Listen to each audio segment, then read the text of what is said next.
कहते हैं कि एक चेहरे के पीछे कई सारे किरदार होते हैं, वो किरदार एक बदला हुआ किरदार आपके बीच भी है। फिल्मी किरदार में इनका अलग अलग रूप हमने देखा होगा, राजनीति और चुनावी माहौल में भी एक अलग रंग में नजर आ रहे हैं। सर, ये बदला हुआ रंग रास आ रहा है आपको? बिल्कुल, जनता के बीच पहले भी रहता था, अभी भी जनता के बीच हूँ। लेकिन सर, कहा यह गया धरसीवा में जब आपको टिकट दिया गया तो काफ़ी सारे ऐसे सामने आ रही थी बातें, विरोध हो रहा था, बाहरी प्रत्याशी बोला जा रहा था, सब कुछ कंट्रोल हो गया है माहौल? मैं कहाँ का हूँ, चीन जापान से आया हूँ, यहीं का तो हूँ, देसी छत्तीसगढ़िया।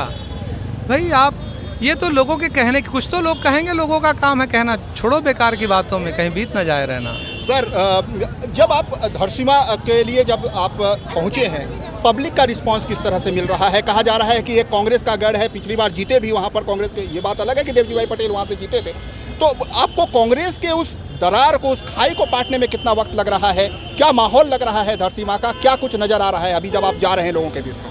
धरसीवा गढ़ तो भारतीय जनता पार्टी का है। मैंने बोला भी कि पिछली बार भले कांग्रेस ने जीती, और जनता ने एक बार आजमाने का प्रयास किया और उस आजमाइश में वो बहुत दुखी हो गए, वो बहुत निराश हैं। जिस तरह से वहाँ निष्क्रिय उनको जनप्रतिनिधि मिले, जिस तरह से क्षेत्र का विकास अनदेखा किया गया और जो दुर्दशा की गई क्षेत्र की, उससे बहुत आक्रोश है लोगों में और वो बदलना चाहते हैं। फिर से भारतीय जनता पार्टी के प्रत्याशी के रूप में मुझे विजयश्री हासिल होगी। सर, जब मैं लोगों के बीच में गया, धरसीवा के लोगों से बात कर रहा था, उनका ये कहना था एक्टर तो एक नंबर है, लेकिन अब नेता एक नंबर बनी कि नहीं बनी सब पता नहीं है। एक अवसर तो मिलना चाहिए, उसको भी प्रूफ करना होगा और प्रूफ करेंगे।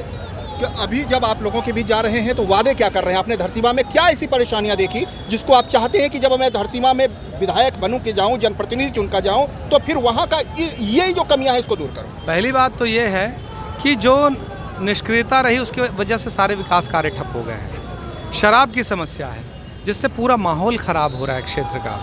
इसके अलावा हर गांव की अपनी स्पेसिफिक समस्या है।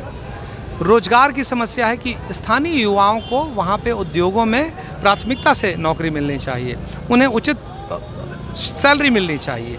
ये सब बहुत सारी समस्याएं। इसके बाद अलग अलग गांव की, अलग अलग क्षेत्रों की अपनी स्पेसिफिक समस्याएं हैं। सर, एक आखिरी सवाल और वो आखिरी चीज़, चूँकि आप कलाकार हैं, मैंने आपके मंच से आपने जो बीजेपी को लेकर एक कविता पढ़ी थी, लोगों ने खूब तालियां बजाई थी और मैं उतना ही सही उसको रिकॉर्ड कर पाया था, लोगों ने काफ़ी पसंद किया। मैं वो चाहता हूं कि आप वो जो भाजपा को लेकर आपने बनाया है, कांग्रेस की खामियों को निकालते बनाया है, वो अपने दर्शकों को, हमारे दर्शकों को। कांग्रेस पार्टी के राज मां आवास कहाँ है, वादा खिलाफ है ते खर विश्वास कहाँ है, जन घोषणा फेंका गे है अब आस कहाँ है, दारू चखना के सरकार पूछे गिलास कहाँ है। तो ये अनुज शर्मा हैं, अलग तरह की राजनीति के लिए जाने जाते हैं।